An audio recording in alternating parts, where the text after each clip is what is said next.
প্রশ্ন করেছেন, আসসালামু আলাইকুম শেখ। ওয়ালাইকুম আসসালাম রহমতুল্লাহ। আবু দাউদ একটা হাদিস পেয়েছি যে যে নারীর সন্তান হয় না তাকে যেন কোনো পুরুষ বিয়ে না করেন, এটা রাসূলুল্লাহ সাল্লাল্লাহু আলাইহি ওয়াসাল্লামের নির্দেশ। এই হাদিসটি কি সহিহ? যদি সহিহ হয় তাহলে এমন নারীদের দায়িত্ব নেওয়ার ব্যাপারটা বুঝিয়ে বলবেন। জি, বিয়ে শাদীর বেশ কিছু নেক উদ্দেশ্য রয়েছে। তার একটি গুরুত্বপূর্ণ উদ্দেশ্য হচ্ছে যে প্রজন্ম বাড়ানো, মুসলিম উম্মার সংখ্যা বাড়ানো, সৎ লোক আল্লাহর জমিনে বৃদ্ধি পাক। তো যে স্ত্রী সম্পর্কে নিশ্চিত যে বাচ্চা হবে না তাকে বিয়ে করা, তার মানে তার বাচ্চা হবে না। আর বিশেষ করে আজকাল একাধিক বিয়ে করা তো বড় অপরাধ মনে করা হচ্ছে মুসলিম সমাজেও, কুসংস্কারের কারণে এবং কাফেরদের প্রোপাগান্ডার কারণে।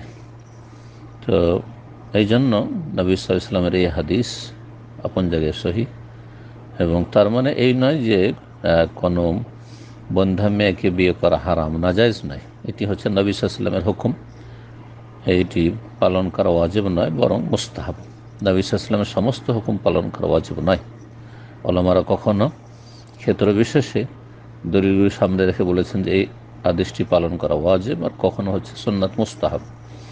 তো বেশি বেশি সন্তান নেওয়া যেহেতু মুস্তাহাব নেকির কাজ, সুতরাং এই মুস্তাহাব কাজকে ঠিক রাখার জন্য যেই নারীর বাচ্চা হবে না বন্ধা, তাকে বিয়ে না করাটাই হচ্ছে ভালো। আর বিয়ে করা, জেনে শুনে বিয়ে করা বন্ধা নারীকে, এটি হচ্ছে মাকরুহ বা অপছন্দনীয়, কিন্তু সেটি হারাম না, জায়েজ নয়। কেউ যদি মনে করে করবে।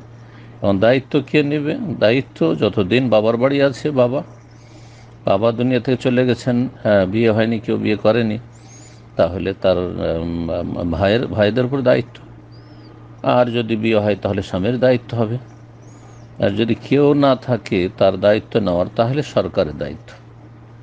সুলতান ওয়ালিউমাল্লাহ ওয়ালি আল্লাহ, যার কোনো অভিভাবক নেই যে নারীর, তার ওলি অভিভাবক হচ্ছে শাসক। তার মানে শুধু এই নয় যে বিয়ে শাদী ওলি, তার দেখাশোনা, ভরণ পোষণের ব্যবস্থা, তাকে মাসিক ভাতা দিবে যাতে সে সংসার চালাতে পারে। আল্লাহ তৌফিক দান করুন।